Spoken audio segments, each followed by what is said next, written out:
Bismillahirrahmanirrahim. Assalamualaikum warahmatullahi ta'ala wabarakatuh. Alhamdulillah wa syukrulillah. Wassalatu wassalam ala rasulillah Muhammad ibni Abdullah. Asyhadu la ilaha illallah wa asyhadu anna Muhammadan abdu wa rasuluhu la nabiyya ba'da. Qala Allah Ta'ala, ya ayyuhalladzina amanu taqullaha haqqa tuqatih wa la tamutunna illa wa antum muslimun.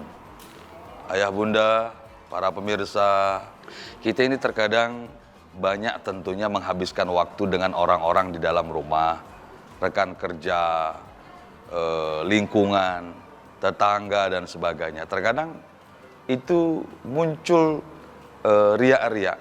Ada sesuatu yang positif, bahkan ada yang negatif. Ada kekeliruan yang mungkin kita lakukan. Dan ini bukan hanya terhadap orang di sekitar, tapi terutama adab kita selaku anak dengan orang tua. Baik itu seorang suami dengan istri, baik itu antara seorang istri dengan suami, baik itu antara bos dengan karyawan, karyawan dengan bos, dengan presiden atau dengan rakyatnya dan sebagainya.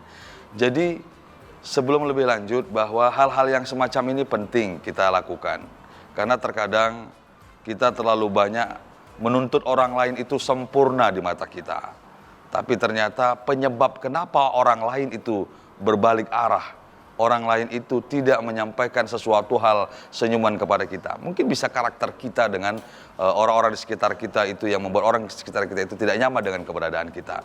Maka bagaimana cara kita mendapatkan ampunan Allah Subhanahu wa taala, dan tentu bagaimana kita mendapatkan pintu maaf terutama dari orang-orang di sekitar kita. Datangi orang tua. Kemudian maaflah, minta maaf kepada dia. Karena minta maaf dalam Islam itu tidak harus dengan nunggu lebaran. Kapanpun kita memiliki kekeliruan, datanglah itu ke orang tua. Dan begitu juga orang tua juga nggak perlu merasa ego. Karena kita juga manusia, kita bukan malaikat, apalagi kita bukan nabi, pasti memiliki kekeliruan. Kita menganggap bahwa banyak itu anak-anak durhaka, tapi kita lupa bahwa terkadang ada juga orang tua di mana orang tua ini durhaka juga terhadap anaknya. Karena pada saat itu begitu egonya muncul sehingga orang tua itu merasa jumawa dia dengan dirinya sehingga tidak minta maaf dan susah untuk minta maaf. Dan ini meminta maaf di dalam Islam ini sangat dianjurkan oleh Rasulullah Shallallahu Alaihi Wasallam. Sehingga Rasulullah Shallallahu Alaihi Wasallam itu selalu memberikan maaf kepada orang-orang yang terkadang menzoliminya, orang-orang yang kasar kepadanya, orang-orang yang terkadang brutal kepadanya. Rasulullah bahkan orang yang meneror dan membunuh Rasulullah SAW, pintu maaf Rasulullah SAW itu selalu terbuka kepada orang-orang yang terkadang zalim terhadap Rasulullah SAW.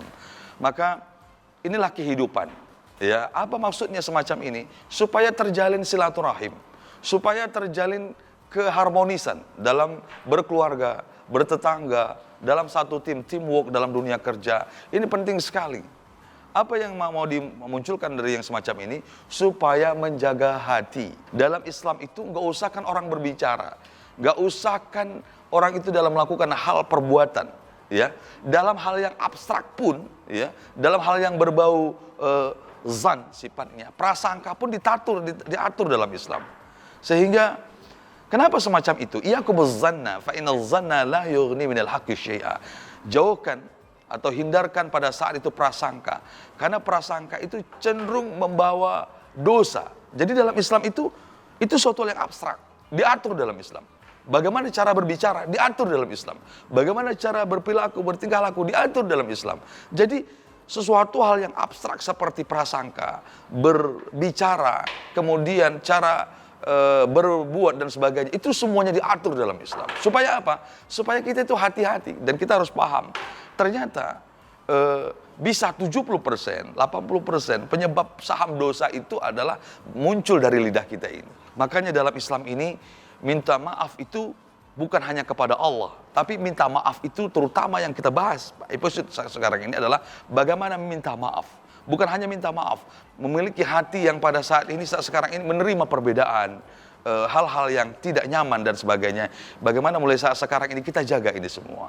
Kemudian kalau sudah itu terjadi, apapun yang dilakukan seseorang, kalau dia melakukan kesalahan dengan manusia, tidak bisa diselesaikan walaupun kamu menangis darah sekalipun. minta ampun kepada Allah. Kalau kita melakukan kesalahan dengan orang di sekitar kita, kita harus datang kepada dia, kemudian minta maaf kepada orang tersebut. Tapi kalau umpamanya kita melakukan kesalahan, kekhilafan, atau melakukan dosa di hadapan Allah, pintu maaf Allah jauh lebih luas. Maka saat sekarang ini kita perlu jaga, ya, perlu dan sangat kita jaga bahwa apapun yang kita lakukan di hadapan Allah, kita minta maaf, minta ampun kepada Allah, tapi tidak bisa selesai sebelum kalau kita memiliki kesalahan dengan orang tua umpamanya dengan orang di sekitarnya, atau kita dengan orang di sekitar kita, dengan rekan-rekan kerja, datang ke sana supaya hati ini nyaman, supaya persahabatan itu penting, supaya tidak terputus jalinan silaturahim karena apa yang kita lakukan, baik perbicaraan kita, perilaku kita, terkadang mereka jengah dengan apa yang kita lakukan. Maka hadirin jamaah sekalian, ini yang kita lakukan apabila kita memiliki kesalahan atau kita memiliki kekeliruan dengan orang-orang di sekitar kita. Maka saat sekarang ini, mari kita saling memaafkan, bukan menunggu pada saat Ramadan. Kapanpun kalau kita memiliki kekeliruan, memiliki kesalahan, maka sebelum tidur kita maafkan orang-orang yang pada saat itu pernah membuat zalim kepada kita.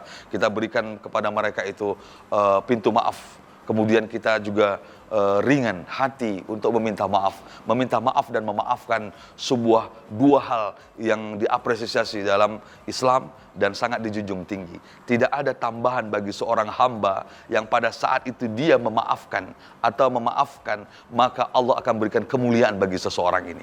Mari Ramadan Karim ini kita saling memaafkan antara sesama kita, dan kita saling berangkulan, menyatukan hati. Astaghfirullah, assalamualaikum warahmatullahi wabarakatuh.